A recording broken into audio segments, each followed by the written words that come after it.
there's only a few angles you can do with your marital home, and I give all of the options and we go through what's going to benefit each individual, that is separating. Hey, welcome to the WTF Divorce Podcast. My name is Rob Roseman.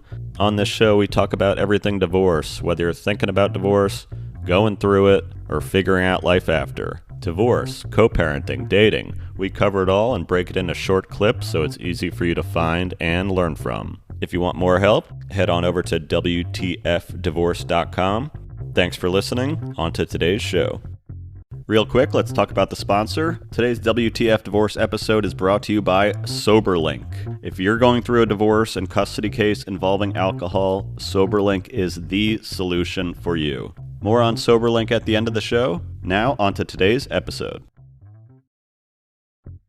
Okay, we are here with Julie Rodkin Grushoff. She is a divorce mortgage expert, and she is here to answer some questions because we're getting a lot of questions on our at WTF Divorce Instagram, our website, with the home market in all kinds of flux. That's one of the biggest pieces of divorce that's really stressful. So we brought on Julie. How's it going today, Julie? All good. How are you? I'm doing great. All right, let's get right to it because you've been through this and you deal with a lot of clients that are dealing with divorce, right?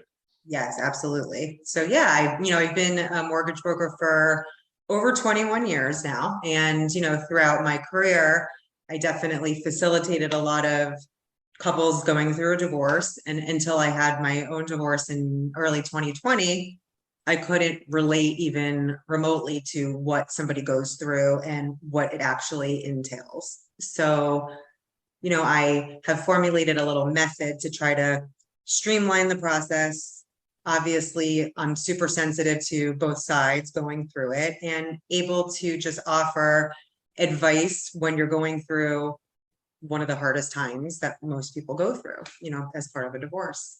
That's so important because I'm sure you agree, unless you've been through a divorce, you don't know what it's like. So to be able to talk to somebody that can relate to it, whether it's a friend, a family member, a professional, it just takes such a lot of the sting out, and it's like they get it. So I think that's so important. I agree. All right, first question. This is from somebody on our Instagram. Said, what can I qualify for now that I've gone from a 2-income household to a single income household? It's a great question. So it changes the game, obviously.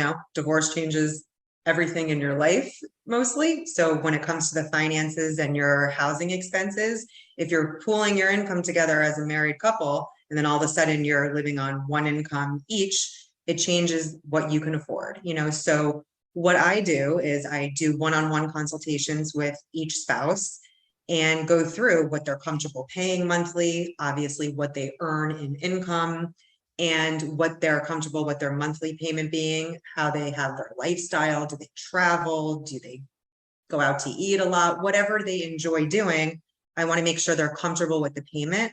So we go through that and come up with a good budget and get you on track to purchase something if that's what you're choosing to do, purchase or rent, what you're looking to do at that point, and we qualify you based on your own single income. So is this something you do even before you go house hunting and say, oh, I love this house? This is like a first step before you even start looking and getting your hopes up. Yes. Talk to a professional that understands 100%. Your situation. 100%. I do that with every client, even, not people going through a divorce, but especially, with all of the referrals that I get from divorce attorneys or just different people that are sending me people that are going through divorce, especially now after COVID, it seems to be like all the rage. I don't know. So it's very in right now. It's very in right now. It's the cool thing to do. No, but I actually have a whole system in place where we'll have either a Zoom or they'll come into my office and we'll go through all of this upfront.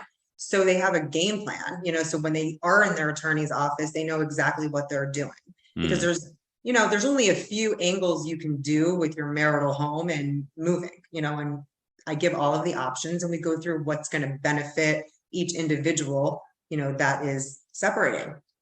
So what are those options? Let's say we're getting to that point, whether I've talked to you before I've met with my divorce attorney or as I'm meeting with them. The house is almost always going to be the biggest financial asset in most divorces. we're both Yeah. living in this house. I don't know whose names are on it, but Right. what are your options? What do you tell people they should do? Right. So it really depends on, the financial container that you guys are in at that present moment. But if you have a marital home and one of you wants to keep it, I find most of the time it's when there's children involved, one of the spouses will want to retain the home.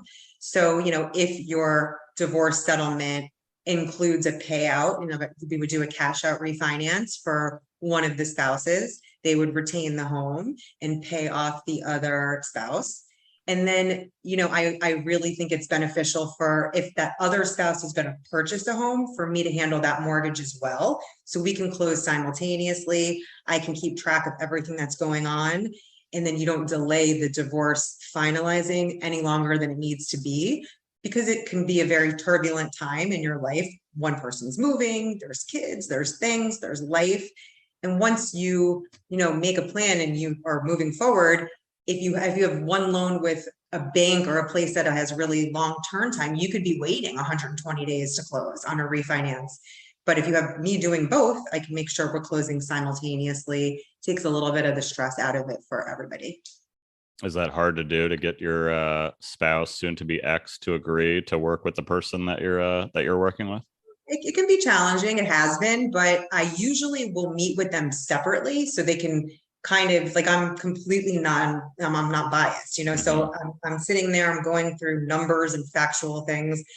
We're not talking, why the marriage fell apart, that kind of thing. We're not going there. So I think once they're comfortable, and especially when they want to be time efficient and they want to get things done, most people that are getting divorced do not want to delay. Once they know and they want to just get on with it. The house can be a very contentious point, especially, I know you and I were chatting about this before, the market right now is crazy. So if you're getting divorced right now, prices are skyrocketing. So I've seen that be an issue too. The payout's a lot higher, for a lot of people. So things are taking a little bit longer in that arena, for sure. Yeah. So in terms of qualifying for a mortgage, let's say the divorce is finalized, they're getting alimony, they're getting child support. Is that a piece that counts towards their income and their ability to qualify? Absolutely. Yeah. So you can use alimony and child support as income, even if you've never worked a day in your entire life. So I do that all the time, so you do have to have it for a certain amount of time. So it's not like you can have a freshly signed divorce decree and qualify. Some loan programs, it's 3 months, some it's 6 months, but yeah, you can use the full amount and it's tax-free also, like on your loan application. So I've actually seen one spouse qualify for more with their alimony and child support than the actual spouse that was paying it, because that comes off of them as a liability. So you have to be kind of careful with how, your income stated and things like that, but absolutely. So you can qualify, and I do that all the time. It's a great way to get into a home. You just have to give it a few months.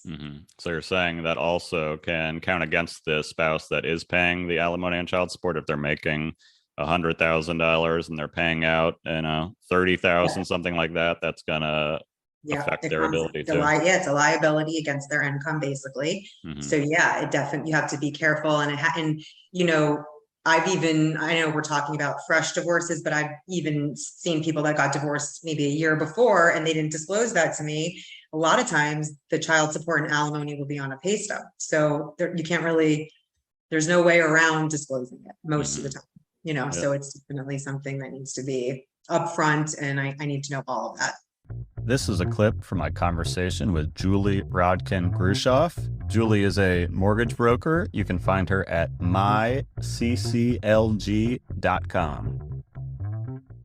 It comes as no surprise that not all divorces are created equal. While some divorces are collaborative and amicable, others are painful, accusatory, and may simply have you thinking, what the F? If you're co-parenting with an ex-spouse who abuses alcohol, this is a sobering reality. The folks at Soberlink want to help. Soberlink's alcohol monitoring system is the most convenient, reliable, and reasonable way for a parent to provide evidence that they are not drinking during parenting time. The system's real-time alerts, facial recognition, and tamper detection ensure the integrity of each test, so you can be confident that your kids are with a sober parent. With Soberlink, judges rest assured that your child is safe, attorneys get court-admissible evidence of sobriety, and both parents have empowerment and peace of mind. The WTF divorce community is here to help shed light on the fact that whatever you're going through, you are not alone. If Soberlink is reaching you at the exact time that you need it, visit www.soberlink.com/WTF to sign up and get $50 off your device. That's www.soberlink.com/WTF.